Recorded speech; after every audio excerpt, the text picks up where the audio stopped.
Hello বন্ধুরা, শর্মিষ্ঠা রেসিপিতে সবাইকে স্বাগত জানিয়ে আজকে দেখুন রুই মাছ দিয়ে কচুরমুখী আলু দিয়ে একটা পাতলা ঝোল।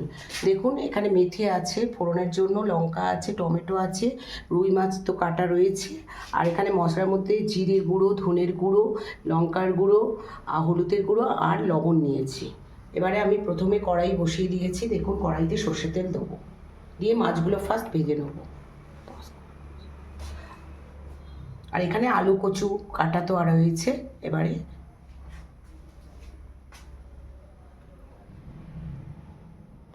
প্রথমে আমি দেখুন মাছটা আমি ভালো করে হলুদ আর লঙ্কার গুঁড়ো আর দিয়ে আমি মেখে নিলাম, নিয়ে আমি এক এক করে মাছগুলো ভাজিয়ে দেবো।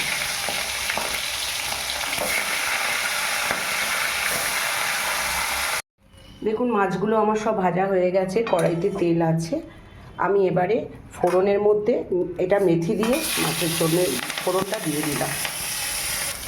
এরপর আমি আলুটা দিয়ে দেবো, কচুটাও একসঙ্গে দিয়ে এটা ভাজবো। দেখুন আমার কচুরমুখী আর আলুটা ভাজা হচ্ছে, সমস্ত মেথিটার সাথে ভাজছি, খুব সুন্দর একটা স্মেল বেরোচ্ছে। আর মশলাটা দেখুন এখানে আমি মোটামুটি পেস্ট করে নিয়েছি হালকা জল দিয়ে। কিন্তু মশলাটা আমার এই আলুটা আমার ভালো ভাজা হয়ে গেছে। এবারে আমি মশলাটা দিয়ে করছি, সমস্ত দেওয়া রয়েছে। আমার মশলা আলু সব কষা হয়ে গেছে, এবারে আমি জল দেবো। দেখুন আমার শুদ্ধ, আর আমি এবারে একটু জল দিয়ে এবারে ঝোলটা হতে দেবো। দেখুন কড়াই একটু তেল দিয়েছি, এবারে আমি গোটা দিয়ে বড়ি আমি ভেজে নেবো। দেখুন আমার ঝোলটা ফুটছে, বড়িও দিয়ে দিয়েছি, আমার এও সিদ্ধ হয়ে গেছে। এবার আমি মাছগুলো দিয়ে দেবো, দিয়ে চাপা দেবো।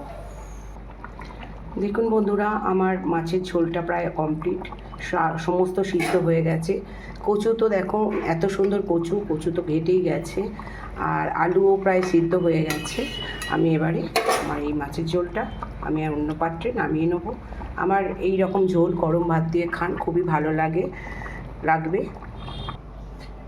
দেখুন বন্ধুরা কচু আলু বড়ি দিয়ে মেথি ফোড়ন দিয়ে আমার মাছের ঝোল, রুই মাছের, দেখুন কত সুন্দর কালার হয়েছে। ঠিক আছে, আমার এই রেসিপি যদি ভালো লাগে চলে আসছি পরের ভিডিওতে। Bye, tata.